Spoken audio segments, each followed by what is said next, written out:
So ಇವತ್ತು ನೋಡಿ ಎಲ್ಲರಿಗೂ ಸ್ವಾಗತ. ಸೊ ನಿಮ್ಮ KCET ಎಕ್ಸಾಮ್ ಇನ್ನೊಂದು ವಾರ ಇದೆ. ಸೊ ನಿಮಗೆ ಲಾಸ್ಟ್ ಮಿನಿಟ್ ರಿವಿಷನ್ ಅಗತ್ಯ ಇದೆ. ಸೊ ಲಾಸ್ಟ್ ಮಿನಿಟ್ ರಿವಿಷನ್ ಕೂಡ ನಾನು ಇಲ್ಲಿ ಬಂದಿದ್ದೀನಿ. ಎಸ್ಪೆಷಲಿ ಫಿಸಿಕ್ಸ್ ಇಂಪಾರ್ಟೆಂಟ್ ಆಗುತ್ತೆ. ಯಾಕಂದರೆ ಮೋಸ್ಟ್ ಆಫ್ ಸ್ಟೂಡೆಂಟ್ಗಳಿಗೆ ಮ್ಯಾಥ್ಸು, ಕೆಮಿಸ್ಟ್ರಿ, ಬಯಾಲಜಿ ಮಾಡಿಬಿಡ್ತೀರಾ. ಬಟ್ ಫಿಸಿಕ್ಸ್ನಲ್ಲಿ ಸ್ವಲ್ಪ ಕನ್ಫ್ಯೂಷನ್ ಇರುತ್ತೆ. ಫಾರ್ಮುಲಾಸ್ ನೆನ್ಪಿಟ್ಕೊಳ್ಳೋದು, ಯಾವ ಫಾರ್ಮುಲಾಸ್ ಓದಬೇಕು, ಯಾವ ಫಾರ್ಮುಲಾಸ್ ಇಂಪಾರ್ಟೆಂಟು, ಸೊ ಅದು ಕನ್ಫ್ಯೂಷನ್ ಇರುತ್ತೆ. ಇವತ್ತಿನ ವಿಡಿಯೋದಲ್ಲಿ ಫಿಸಿಕ್ಸ್ ಇಂಪಾರ್ಟೆಂಟ್ ಫಾರ್ಮುಲಾಸ್ನ ಡಿಸ್ಕಸ್ ಮಾಡ್ತಾ ಹೋಗೋಣ. ಸೊ ನೀವು ಹೊಸಬ್ರಾಗಿ ಚಾನಲ್ ಸಬ್ಸ್ಕ್ರೈಬ್ ಮಾಡ್ಕೊಂಬಿಡಿ. ಥ್ರೂಔಟ್ ನಿಮ್ಮ KCET ಮುಗಿದ ತನಕ ಎಲ್ಲ ರೀತಿ ಅಪ್ಡೇಟು ವಿಷಯ ಎಲ್ಲ ರೀತಿ ಇನ್ಫಾರ್ಮೇಷನ್ ಕೊಡ್ತಾ ಹೋಗ್ತೀನಿ. ಸೊ ನಾನು ಲಾಸ್ಟ್ ಇಯರ್ ಪಾಸ್ಔಟ್ ಆಗಿರೋದ್ರಿಂದ ನಾನು ಯಾವ ಥರ ಸ್ಟ್ರಗಲ್ ಮಾಡಿದೆ, ಯಾವ ಥರ ಪ್ರೋಸೆಸ್ ಇರುತ್ತೆ KCETಯಲ್ಲಿ, ಅದನ್ನೆಲ್ಲ ವೀಡಿಯೋ ಬರ್ತಾ ಹೋಗುತ್ತೆ. ಸಬ್ಸ್ಕ್ರೈಬ್ ಮಾಡ್ಕೊಬಿಡಿ.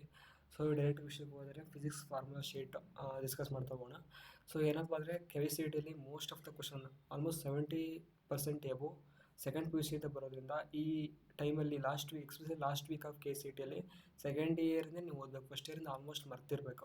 ಸೊ ಯಾಕಂದರೆ ನೀವು ಫಸ್ಟ್ ಇಯರಿಂದ ಇವಾಗ ಓದ್ತಾ ಇದ್ದರೆ ನಿಮಗೆ ಯೂಸ್ ಆಗ್ತಾ ಇರ್ಬೋದು. ಯಾಕಂದರೆ most of the questions second ಸೆಮ್ಮಿಂದಲೇ ಬರೋದ್ರಿಂದ, ಸೆಕೆಂಡ್ PUCಯಿಂದಲೇ ಬರೋದ್ರಿಂದ ಸೆಕೆಂಡ್ PUCನ ಸ್ವಲ್ಪ ಜಾಸ್ತಿ ಡಿಸ್ಕಸ್ ಮಾಡೋಣ. ಅದರಿಂದ ಸೆಕೆಂಡ್ PUCದಲ್ಲಿ ಮಾತ್ರ ಇಂಪಾರ್ಟೆಂಟ್ ಫಾರ್ಮುಲಾಸ್ ಕೊಟ್ಟಿದ್ದೀನಿ. ನಾನು ಇದೇ ಫಾರ್ಮುಲಾ ಶೀಟ್ನ ನಾನು ಲಾಸ್ಟ್ ಇಯರ್ ಫಾಲೋ ಮಾಡಿ ಆಲ್ಮೋಸ್ಟ್ 45 ತೊಗೊಂಡಿದ್ದೆ. ಸೊ ಈಗ ಸ್ಟ್ರೈಟಾಗಿ ಹೋದರೆ ಫಸ್ಟ್ ಚಾಪ್ಟರ್ ಎಲೆಕ್ಟ್ರೋಸ್ಟಾಟಿಕಲ್ಲಿ ಕೂಲಂಬ್ಸ್ ದ ಫೇಮಸ್ ಲಾ ನೀವೆಲ್ಲ ಬೋರ್ಡ್ ಎಕ್ಸಾಮ್ಗೆ ಓದಿರ್ತೀರ. ಸಿಂಪಲ್ ಫಾರ್ಮುಲಾ ಗೊತ್ತಿಲ್ಲ ಅಂದರೆ ಏನು ಮಾಡೋಕ್ಕಲ್ಲ, ತಿಳ್ಕೊಬಿಡಿ. ನೆಕ್ಸ್ಟು ಎಲೆಕ್ಟ್ರಿಕ್ ಫೀಲ್ಡು, ಅದೇ ಫಾರ್ಮುಲಾನ ಸ್ವಲ್ಪ ಇದನ್ನು ಮಾಡಿರುವಂಥದ್ದು E=F/Q ಅಥವಾ K/Q/R². Inversely proportional to R² ಇರುತ್ತೆ ಎಲೆಕ್ಟ್ರಿಕ್ ಫೀಲ್ಡು. ಅದೇ ರೀತಿ ಫೋರ್ಸ್ ಕೂಡ ಇನ್ವರ್ಸ್ಲಿ ಪ್ರಪೋರ್ಷನಲ್ ಟು R². ಇನ್ನು potential W/Q KQ/R. Potential difference inversely proportional to the R. Okay, 1/R. Potential difference ಇದು U=V1 - V2. ಕೆಪಾಸಿಟನ್ಸ್ Q/V ಅಥವಾ ε/A/d. So capacitance directly proportional to the area of cross section ಆಗಿರುತ್ತೆ. ಅದೇ ರೀತಿ inversely proportional to the distance ಆಗಿರುತ್ತೆ. So next energy stored in the capacitor. ಈ ಮೂರು formula ನೆನ್ಪಿಟ್ಕೊಂಡಿರಿ. ಯಾಕಂದರೆ ಕ್ವಶನಲ್ಲಿ QV ಕೊಟ್ಟಿರ್ಬೋದು, ಅಥವಾ CV² ಕೊಟ್ಟಿರ್ಬೋದು, ಅಥವಾ Q² Q ಮತ್ತು C ಕೊಟ್ಟಿರ್ಬೋದು, ಯಾವುದು ಬೇಕಾದ್ರೂ ಕೊಟ್ಟಿರ್ಬೋದು. So according to the questions ನೀವು ಫಾರ್ಮುಲಾನ ನೆನ್ಪಿಟ್ಕೊಂಡು ಆ ಫಾರ್ಮುಲಾನ ಹಾಕಿ ಆನ್ಸರ್ ಮಾಡಿದ್ರೆ ಈಸಿ ಆಗುತ್ತೆ.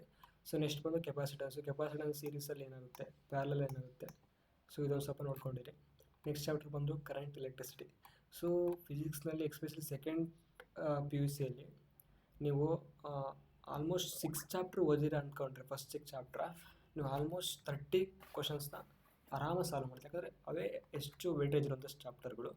ಸೊ ಅದರಿಂದ ಫಸ್ಟ್ 6 ಚಾಪ್ಟರ್ ಒಂದು ಫಾರ್ಮುಲಾನ ಬಿಡ್ದಂಗೆ ಎಲ್ಲ ಓದ್ಕೊಂಡು ಹೋಗಿರಿ. ನೆಕ್ಸ್ಟ್ ಚಾಪ್ಟರ್ ಬಂದು ಕರೆಂಟ್ ಎಲೆಕ್ಟ್ರಿಸಿಟಿ ಬಂದು ಮೊದಲ ಫಾರ್ಮುಲಾ I=Q/T ಗೊತ್ತಿರಲೇಬೇಕು. Ohm's law. Resistance resistivity into L/A. It is directly proportional to resistivity and length and inversely proportional to the area of cross section. ಇದು ಗೊತ್ತಿರಲೇಬೇಕು. ಸುಮ್ಮನೆ ನೀವು ಕನ್ಫ್ಯೂಷನ್ ಮಾಡ್ಕೊಬೇಡಿ. ಡೈರೆಕ್ಟ್ ಕ್ವಶನ್ನೇ ಕೇಳ್ಬೋದು. Resistivity depends on ಅಂತ ಯಾವುದು wrong ಇರ್ಬೋದು ಅಂತ ಕೊಡ್ಬೋದು. ಅದಾಗಿ 3 ಗೊತ್ತಿದ್ದರೆ ಈಸಿಯಾಗಿ ಈ ಫಾರ್ಮುಲಾ ಗೊತ್ತಿತ್ತು ಅಂದರೆ ನೀವು ಈಸಿಯಾಗಿ ಕ್ವಶನ್ಗೆ ಆನ್ಸರ್ ಮಾಡ್ಬೋದು. ನೆಕ್ಸ್ಟ್ ಬಂದು ರೆಸಿಸ್ಟಿವಿಟಿ ಆ್ಯಂಡ್ ಟೆಂಪ್ರೇಚರ್. ಇದು ಇಂಪಾರ್ಟೆಂಟ್ ಫಾರ್ಮುಲಾ ಇದು ಮೇಲೆ ಕ್ವಶನ್ ಕೇಳ್ತಾರೆ. ಈ ಫಾರ್ಮುಲಾ ನೆನ್ಪಿಟ್ಕೊಂಡಿರಿ. ಇದ್ರ ಮೇಲೆ ಸ್ವಲ್ಪ ಕಾಂಪ್ಲಿಕೇಟೆಡ್ ಇರುತ್ತೆ, ಸ್ವಲ್ಪ ಲಾಂಗ್ ಇರುತ್ತೆ. ಈ ಫಾರ್ಮುಲಾ ಗೊತ್ತಿತ್ತು ಅಂದರೆ ಬೇಗ ಸಾಲ್ವ್ ಮಾಡ್ಬೋದು. ಈ ಫಾರ್ಮುಲಾ ಗೊತ್ತಿಲ್ಲ ನೀನು ನಾರ್ಮಲ್ ವೇಯಲ್ಲಿ ಮಾಡ್ತೀವಿ ಅಂದರೆ ಟೈಮ್ ಆಗುತ್ತೆ. ಸೊ ಅದರಿಂದ ಇದು ಶಾರ್ಟ್ಕಟ್ ಫಾರ್ಮುಲಾ ನೆನ್ಪಿಟ್ಕೊಂಡಿರಿ, ಈಸಿಯಾಗಿ ಮಾಡ್ಬೋದು. ಅದೇ ರೆಸಿಸ್ಟೆನ್ಸ್ ಇನ್ ಸೀರೀಸ್ ಆಗಿದ್ದಾಗ ಏನಾಗುತ್ತೆ, ಆ್ಯಡ್ ಮಾಡೋಕ್ಕಷ್ಟೇ. ಪ್ಯಾರಲಲ್ ಆಗಿದ್ದಾಗ ಏನು ಮಾಡೋಕ್ಕೂ 1/R1 1/R2 1/R3 ಗೊತ್ತಿರ್ಬೋದು. Most of the time R1 R2ನೇ ಕೊಟ್ಟಿರ್ತಾರೆ. R1 R2 ಕೊಟ್ಟಿದ್ದಾಗ ಏನು ಮಾಡೋಕ್ಕೂ R1 + R2 R1 × R2 ಅದೊಂದು ಫಾರ್ಮುಲಾ ನೆನ್ಪಿಟ್ಕೊಂಡಿರಿ, ಈಸಿಯಾಗಿ ಸಾಲ್ವ್ ಮಾಡ್ಬೋದು. ನೆಕ್ಸ್ಟು ಪವರಿಂದ 3 ಫಾರ್ಮುಲಾ ಇದೆ. 3 ಫಾರ್ಮುಲಾ ನೆನ್ಪಿಟ್ಕೊಂಡಿರಿ, ಯಾವ್ದು ಬೇಕಾದ್ರೆ ಕೇಳ್ಬೋದು. ಎನರ್ಜಿ ಕೂಡ 3 ಫಾರ್ಮುಲಾ ಇದೆ. ಇವೆರಡರಲ್ಲಿ ಒಂದು ಕ್ವಶನ್ ಬರ್ಬೋದು. ಯಾಕಂದರೆ most of the peoples expect ಮಾಡಲ್ಲ, ಬಟ್ ಅವ್ರು ಎಕ್ಸ್ಪೆಕ್ಟ್ ಮಾಡಲಿಲ್ಲದೆ ಕೇಳೋದು. ಇವೆರಡು ಫಾರ್ಮುಲಾ ನೆನ್ಪಿಟ್ಕೊಂಡಿರಿ, ಬರ್ಬೋದು. ಅದೇ ರೀತಿ EMF E - R. ಇದು ಡಿಫ್ರೆನ್ಸ್ ಕೇಳ್ತಾರೆ. ಎರಡು ಕೊಟ್ಟು ಈ ಕನ್ನಡ ಕೇಳ್ಬೋದು. ಒಂದರಲ್ಲಿ E ಕೊಟ್ಟಿರಲ್ಲ, ಒಂದರಲ್ಲಿ E ಕೊಟ್ಟಿರ್ತಾರೆ. ಇದರಲ್ಲಿ E ಕನ್ನಡದು, ಅದರಲ್ಲಿ V ಕನ್ನಡ ಕೇಳ್ತಾರೆ. ಹಂಗೆ ಕೇಳೋ ಸಾಧ್ಯತೆ ಇರುತ್ತೆ. ಅದರಿಂದ ಈ ಫಾರ್ಮುಲಾ ನೆನ್ಪಿಟ್ಕೊಂಡಿರಿ. EMF ಆ್ಯಂಡ್ ಇಂಟರ್ನಲ್ ರೆಸಿಸ್ಟೆನ್ಸ್ ಅಂತ. ಕಿರ್ಚಾಫ್ ವೋಲ್ಟೇಜ್ ಲಾ ಗೊತ್ತಿರಲಿ, ಕರೆಂಟ್ ಲಾ ಗೊತ್ತಿರಲಿ. ವೀಟ್ಸ್ಟೋನ್ ಬ್ರಿಡ್ಜಾಗ ಮಾತ್ರ ಕ್ವಶನ್ ಇದ್ದೇ ಇರುತ್ತೆ, ಕೇಳಲೇಬೇಕು, ಅದು ಕೇಳ್ತಾರೆ. ಎಲ್ಲಿ ಮೈನಸ್ ಬರಬೇಕು, ಎಲ್ಲಿ ಪ್ಲಸ್ ಬರಬೇಕು, ಎಲ್ಲಿ ಬ್ಯಾಟ್ರೀಸ್ ಎಲ್ಲಿ ಸೈನ್ ಆಗಬೇಕು ಅದನ್ನು ನೆನ್ಪಿಟ್ಕೊಂಡಿರಿ. ನೆಕ್ಸ್ಟ್ ಬಂದು ಮೂರನೇ ಚಾಪ್ಟ್ರಲ್ಲಿ magnetic effect and current. So ಇದರಲ್ಲಿ ಇದು F is equal to Q B sine theta, Lorentz force, circular motion, Biot Savart's law ಇದು ಕೇಳೋ ಸಾಧ್ಯತೆ ಇದೆ. ಮ್ಯಾಗ್ನೆಟಿಕ್ ಫೀಲ್ಡ್ ಸೊಲೆನಾಯ್ಡಲ್ಲಿ ಎಕ್ಸ್ಪೆಷಲಿ ಈ ಎನ್ನು, ಸ್ಮಾಲ್ ಎನ್ನು, ಬಿಗ್ ಎನ್ನು ಕನ್ಫ್ಯೂಷನ್ ಮಾಡ್ಕೋಬೇಡಿ. ಅವ್ರು ಎಕ್ಸ್ಪೆಷಲಿ ಡೈರೆಕ್ಟಾಗಿ ಕೇಳ್ಬೋದು ಈ ಎನ್ ಅಂದ್ರೇನು, ಈ ಎನ್ ಅಂದ್ರೇನು. ಸ್ಮಾಲ್ ಎನ್ ಅಂದರೆ turns per unit length, big N ಅಂದರೆ ಟೋಟಲ್ ಟರ್ನ್ಸ್. ನೆಕ್ಸ್ಟ್ ಬರೀ ಆಂಪಿಯರ್ ಸರ್ಕ್ಯೂಟ್ ಎಲ್ಲ ಇದೆ, ಈಸಿ ಇದೆ ನೋಡ್ಕೊಳ್ಳಿ. ಇದೆಲ್ಲ ಇಂಪಾರ್ಟೆಂಟ್ ಫಾರ್ಮ್. ಎಕ್ಸ್ಪೆಷಲಿ ಟಾರ್ಕ್ ಮೇಲೆ ಕ್ವಶನ್ ಕೇಳೋ ಸಾಧ್ಯತೆ ಇದೆ. NIAB sine theta. ಇಲ್ಲಿ ಎನ್ ಅಂದ್ರೇನು, ನಂಬರ್ ಆಫ್ ಟರ್ನ್ಸ್ ಅಂತ. ಸ್ಮಾಲ್ ಎನ್ ಅಂದರೆ ಬೇರೆ ಇರುತ್ತೆ. ಈಗ ಮ್ಯಾಗ್ನೆಟಿಕ್ ಡೈಪೋಲ್ ಇದೆ. ಫೋರ್ತ್ ಚಾಪ್ಟರ್ ಬಂದರೆ magnetism and matter. Field of bar magnetic ಇದೆ. ಫೀಲ್ಡ್ ಆಫ್ ಬಾರ್ ಮ್ಯಾಗ್ನೆಟಿಕ್ ಈಕ್ವಲೇಟ್ರಲ್ ಇದ್ದರೆ ಏನಾಗುತ್ತೆ, ಆಮೇಲೆ ಇಂಟೆನ್ಸಿಟಿ ಏನಾಗುತ್ತೆ, ಸಸೆಪ್ಟಿಬಿಲಿಟಿ ಕೇಳ್ತಾರೆ ಇದನ್ನು. ಇದು ಭಾಳ ಜನ ಎಕ್ಸ್ಪೆಕ್ಟ್ ಮಾಡಿದ್ದೇ ಕೇಳೋದನ್ನ ಪದೇ ಹೇಳ್ತಾ ಇರ್ತೀನಿ. ಈ ಫಾರ್ಮುಲಾ ನೆನ್ಪಿಟ್ಕೊಳ್ಳಿ, ಈಸಿ ಇದೆ. ಇದನ್ನು ಬಿಟ್ಟರೆ ನೆಕ್ಸ್ಟ್ ಚಾಪ್ಟ್ರಿಗೆ ಹೋದರೆ ಮ್ಯಾಗ್ನೆಟಿಕ್ ಫ್ಲಕ್ಸ್ ಇದೆ, Faraday's laws formula, induce EMF, Lenz ಲಾದಲ್ಲಿ ಸೊ ಒಂದು ಸರ್ಕ್ಯುಲರ್ ಇದನ್ನು ಕೊಟ್ಟು ಕರೆಂಟ್ ಹಿಂಗೆ ಹೋಗ್ತಾ ಇದೆ, ಇದು ಯಾವ ಕಡೆ ಮೂವ್ ಆಗುತ್ತೆ, ವೋಲ್ಟೇಜ್ ಯಾವ ಕಡೆ ಇರುತ್ತೆ, ಇದೆಲ್ಲ ಈ ಥರ ಕೇಳೋ ಸಾಧ್ಯತೆ ಇರುತ್ತೆ. ಸೊ ಮರ್ತೋಯ್ತು ನನಗೆ. ಸೊ ಆ ಥರ ಕ್ವಶನ್ ನೋಡ್ಕೊಂಡಿರಿ. ಸೆಲ್ಫ್ ಇಂಡಕ್ಟೆನ್ಸ್ ನೋಡ್ಕೊಳ್ಳಿ, EMF ಇಂಡೆಕ್ಸ್ ನೋಡ್ಕೊಳ್ಳಿ, ಮ್ಯೂಚುವಲ್ ಇಂಡೆಕ್ಸ್ ಕೂಡ ಎಲ್ಲ ರೀತಿ ಕ್ಯಾರೆಕ್ಟರಿಸ್ಟಿಕ್ ನೋಡ್ಕೊಂಡು ಎಡ್ಡಿ ಕ್ಯಾರೆಕ್ಟರ್ ಮೇಲೂ ಕೂಡ ಕ್ವಶನ್ ಕೇಳೋ ಸಾಧ್ಯತೆ ಇರುತ್ತೆ. 6th ಚಾಪ್ಟರ್ ಬಂದು alternative current one of the easiest chapter. ಒಂದು 4 ಕ್ವಶನ್ ಕೊಡ್ತಾರೆ, ಐ ಥಿಂಕ್ ಈಸಿಯಾಗಿ ಸ್ಕೋರ್ ಮಾಡ್ಬೋದು. ಯಾಕಂದರೆ ನೀವು ಬೋರ್ಡಿಗೆ ಇದರಲ್ಲಿ ನ್ಯೂಮರಿಕಲ್ ಬಂದೇ ಬರುತ್ತೆ ಅಂತ ರೆಡಿಯಾಗಿರ್ತೀರ. ಸೊ ಅದೇ ಫಾರ್ಮುಲಾಸ್ನ ಸ್ವಲ್ಪ ನೀವು ಕಾಂಪ್ಲಿಕೇಟೆಡಾಗಿ ಕೊಡ್ಬೋದು ಇಲ್ಲಿ. So AC current, RMS, AC impedance, inductors resistance, capacitor resistance. So ಇಲ್ಲಿ ಏನಾಗುತ್ತೆ, ಯಾವ್ದು ಹಿಂದೆ ಇರುತ್ತೆ, ಯಾವ್ದು ಮುಂದೆ ಇರುತ್ತೆ, ಫೇಸ್ ಡಿಫ್ರೆನ್ಸ್ ಯಾವುದಿರುತ್ತೆ. ಇದರಲ್ಲಿ ಇಂಪಾರ್ಟೆಂಟ್ ಫಾರ್ಮುಲಾ ಇದು. ರೆಸೊನೆನ್ಸ್ ಫ್ರೀಕ್ವೆನ್ಸಿ ಮೇಲೆ ಪ್ರತಿ ಇಯರ್ ಕ್ವಶನ್ ಕೇಳ್ತಾರೆ. ಡೈರೆಕ್ಟಾಗಿ ಕೇಳಲಿಲ್ಲ ಅಂದರು ಸೊ ಉಲ್ಟಾ ಮಾಡಿ ಏನೋ ಒಂದು ಕಾಂಪ್ಲಿಮೆಂಟಾಗಿ ಕೇಳ್ತಾರೆ. ಒಟ್ಟು ಈ ಫಾರ್ಮುಲಾ ಇದ್ದೇ ಇರುತ್ತೆ, ನೋಡ್ಕೊಂಡಿರಿ. ನೆಕ್ಸ್ಟ್ ಬಂದು ಎಲೆಕ್ಟ್ರೋಮ್ಯಾಗ್ನೆಟಿಕ್ ವೇವ್ಸು. 7th ಒಂದು speed of light, density, intensity of EMF, radiation of pressure. ಇದನ್ನು ನೋಡ್ಕೊಂಡಿರಿ. ಈ ಫಾರ್ಮುಲಾ ಅಷ್ಟು ಉದ್ದಿಲ್ಲ, ಒಂದು ಕ್ವಶನ್ ಕೇಳ್ಬೋದು ಆಲ್ಮೋಸ್ಟ್. ಈಸಿ ನೋಡ್ಕೊಳ್ಳಿ. Ray optics one of the easiest chapter ಇದು ಕೂಡ.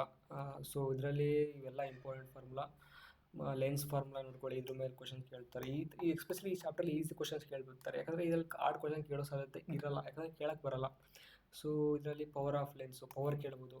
ಯಾವುದು ಎಫ್ ಹಿಂಗೆ ಇಷ್ಟಿದೆ, ಪವರ್ ಇಷ್ಟಿದೆ, ಯಾವ ಇನ್ಕ್ರೀಸ್ ಆರ್ಡರಲ್ಲಿ ಜೋಡಿಸ್ರಿ, ಡಿಕ್ರೀಸ್ ಆರ್ಡರಲ್ಲಿ ಜೋಡಿಸ್ರಿ, ಅದರ ಕೇಳೋ ಸಾಧ್ಯತೆ ಇರುತ್ತೆ. ನೆಕ್ಸ್ಟ್ ಬಂದು focal length of A mirror, F = R/2. ಇದ್ರ ಮೇಲೆ ಕ್ವಶನ್ಸ್ ಅರೇಂಜ್ ಮಾಡ್ಬೋದು. ಸೊ ಎಲ್ಲ ಫಾರ್ಮುಲಾಸ್ನ ನೀವು ನೆನ್ಪಿಟ್ಕೊಂಡು ಹೋದರೆ ನೀವು ಯಾವುದೇ ಕ್ವಶನ್ ಬಂದರೂ ಕೂಡ ಅಟೆಂಡ್ ಮಾಡ್ಬೋದು, ಸುಮ್ಮನೆ ನೀವು ಬರೋಕ್ಕಿಂತ ಮುಂಚೆ. ವೇ ಆಪ್ಟಿಕ್ಸ್ನಲ್ಲಿ ಕೂಡ ಯಂಗ್ ಡಬಲ್ ಸ್ಲಿಟ್ ಅಥವಾ ಫ್ರಿಂಗ್ ವಿಡ್ತ್, ಇವೆರಡು ಇದರಲ್ಲಿ ಕಾನ್ಸೆಪ್ಟಲ್ಲಿ ಒಂದು ಕ್ವಶನ್ ಪಕ್ಕ ಬಂದೇ ಬರುತ್ತೆ. ಎಸ್ಪೆಷಲಿ ವಿಡ್ತ್ ಮೇಲೆ ಬಂದೇ ಬರುತ್ತೆ, ನೋಡ್ಕೊಂಡಿರಿ ನಾನು ಹೇಳೋದು ಮಾತ್ರ. ಅದೇ ರೀತಿ ಬ್ರೈಟ್ ಇದ್ದಾಗ ಯಾವ ಫಾರ್ಮುಲಾ, ಡಾರ್ಕ್ ಇದ್ದಾಗ ಯಾವ ಫಾರ್ಮುಲಾ, ಇವೆರಡು ನೆನ್ಪಿಟ್ಕೊಳ್ಳಿ. ಅದೇ ಡಿಫ್ರಾಕ್ಷನ್ ಗ್ರಾಟಿಂಗ್ ನೋಡ್ಕೊಳ್ಳಿ. ಇವೆಲ್ಲ ಅಷ್ಟು ಇಂಪಾರ್ಟೆಂಟ್ ಅಲ್ಲ ಅಂದ್ಕೊಂಡಿದ್ದೀನಿ, ಬಟ್ ಪ್ರೀವಿಯಸ್ ಇಯರ್ ಕೇಳೋದ್ರಿಂದ ನಾನು ಫಾರ್ಮುಲಾ ಹಾಕಿದ್ದೀನಿ. ನಾನು ಕೂಡ ಇವೆಲ್ಲ ರೆಡಿಯಾಗಿ ಹೋಗಿದ್ದೆ, ಎಲ್ಲ ನೆನ್ಪಿಟ್ಕೊಂಡಿದ್ದೆ. ಮೋಸ್ಟ್ ಆಫ್ ದ ಫಾರ್ಮುಲಾಸ್ ನಾನು ನೆನಪಿತ್ತು. ಸೊ ನೀವು ಒಮ್ಮೆ ಎಕ್ಸಾಮಿಗೆ ಇನ್ನೂ ಒಂದು ವಾರ ಇರೋದ್ರಿಂದ ಡೈಲಿ ಒಮ್ಮೆ ರಿವಿಷನ್ ಮಾಡ್ಕೊಳ್ಳಿ. ಇದನ್ನು ನಾನು ವಾಟ್ಸಪ್ ಚಾನಲ್ ಹಾಕಿರ್ತೀನಿ, ಚೆಕ್ಔಟ್ ಮಾಡ್ಕೊಳ್ಳಿ. ನೆಕ್ಸ್ಟ್ ಬಂದು ಡ್ಯುಯಲ್ ನೇಚರ್ ಆಫ್ ರೇಡಿಯೇಷನ್ನು. ಇಲ್ಲೂ ಕೂಡ ಇಂಪಾರ್ಟೆಂಟ್ ಫಾರ್ಮುಲಾಸ್ ಇದೆ. Stopping potential, especially stopping potential question ಕೇಳೋ ಸಾಧ್ಯತೆ ಇದೆ. ಸೊ ಇದು ಐನ್ಸ್ಟೈನ್ ಇಕ್ವೇಷನ್, ಇದ್ರ ಮೇಲೆ ಕ್ವಶನ್ ಬರೋ ಸಾಧ್ಯತೆ ಇದೆ, ನೋಡ್ಕೊಂಡಿರಿ. ನೆಕ್ಸ್ಟ್ ಬಂದು ಆಟಮ್ಸ್ ಮೇಲೆ ಈಸಿಯಾಗಿ ಟೂ ಕ್ವಶನ್ ಇರುತ್ತೆ. ಎಸ್ಪೆಷಲಿ ಬೋರ್ಸ್ ಎನರ್ಜಿ ಲೆವೆಲ್ಲು, ಈ ಬೋರ್ಸ್ ರೇಡಿಯಸ್ಸು, ಅದು ಬಿಟ್ಟರೆ ಗ್ರೌಂಡ್ ಸ್ಟೇಟ್ ಎನರ್ಜಿ, ಅಯನೇಷನ್ ಎನರ್ಜಿ ನೋಡ್ಕೊಂಡಿರಿ ಅನ್ನಲ್ಲ. ನೆಕ್ಸ್ಟ್ ಬಂದು ನ್ಯೂಕ್ಲಿಯೈ ಕೂಡ ಈಸಿ ಚಾಪ್ಟರ್. ಇದರಲ್ಲಿ ಇಂಪಾರ್ಟೆಂಟ್ ಫಾರ್ಮುಲಾ ಬಂದು ಇದೊಂದು ಬೈಂಡಿಂಗ್ ಎನರ್ಜಿ. ಅದನ್ನು ಬಿಟ್ಟರೆ ಇದರಲ್ಲಿ ಗಾಮಾ ಡಿಕೈ, ಇವನ್ನೆಲ್ಲ ಈಕ್ವೇಷನ್ ನೆನ್ಪಿಟ್ಕೊಂಡಿರಲೇಬೇಕು ನೀವು. ಸ್ವಲ್ಪ ಕಷ್ಟ ಇದನ್ನು ನೆನ್ಪಿಟ್ಕೊಳ್ಳೋದು, ಬಟ್ ನೆನ್ಪಿಟ್ಕೊಳ್ಳೇಬೇಕು. ಯಾಕಂದರೆ ಡೈರೆಕ್ಟಾಗಿ ಕ್ವಶನ್ ಕೇಳೋದ್ರಿಂದ ಇಷ್ಟು ಮಾತ್ರ ಕೊಟ್ಟಿರ್ತಾರೆ, ಇದನ್ನು ಅವರು ಡ್ಯಾಶ್ ಬಿಟ್ಟಿರ್ತಾರೆ, ಇದೇನಾಗುತ್ತೆ ಅಂತ ಕೇಳೋ ಸಾಧ್ಯತೆ ಇರುತ್ತೆ. ಸೊ ಅದರಿಂದ ಈ ಕ್ವಶನ್ ಫುಲ್ ನೆನ್ಪಿಟ್ಕೊಳ್ಳೇಬೇಕು ನೀವು, ಏನೂ ಇಲ್ಲ, 1 ಮಾರ್ಕ್ಸ್ ಬೇಕು ಅಂದರೆ. ನೆಕ್ಸ್ಟ್ ಬಂದು ಸೆಮಿಕಂಡಕ್ಟರ್ ಡಿವೈಸು ಡೈರೆಕ್ಟಾಗಿ ಕೇಳ್ತಾರೆ. ಬ್ಯಾಂಡ್ ಗ್ಯಾಪ್ ಏನು, ಸಿಲಿಕಾನ್ದೇನು, ಜರ್ಮೇನಿಯಮ್ದೇನು, ಅದೆಲ್ಲ ನೆನ್ಪಿಟ್ಕೊಳ್ಳಿ. ನೆಕ್ಸ್ಟ್ ಬಂದು ಇವೆಲ್ಲ ಇಂಪಾರ್ಟೆಂಟ್ ಕ್ವಶನ್ನು. ಅದೇ ರೀತಿ ಇಂಪಾರ್ಟೆಂಟ್ ಫಿಸಿಕ್ಸ್ ಕಾನ್ಸೆಪ್ಟು, ಯಾವ ವ್ಯಾಲ್ಯೂಸ್ ಎಲ್ಲ ಕೊಟ್ಟಿದ್ದೀನಿ ಇಲ್ಲಿ. ಈ ಶೀಟ್ನ ನಾನು ವಾಟ್ಸಪ್ ಹಾಕಿರ್ತೀನಿ, ಚೆಕ್ಔಟ್ ಮಾಡ್ಕೊಳ್ಳಿ. ಸೊ ಇದೆ ಇಷ್ಟ ಆಗುತ್ತೆ ಇವತ್ತಿನ ವಿಡಿಯೋ. ನೆಕ್ಸ್ಟ್ ವಿಡಿಯೋದಲ್ಲಿ ಸಿಗೋಣ. ಇದೇ ಥರ ಯೂಸ್ಫುಲ್ ವಿಡಿಯೋಗಾಗಿ ಸಬ್ಸ್ಕ್ರೈಬ್ ಮಾಡ್ಕೊಂಬಿಡಿ. Thank you.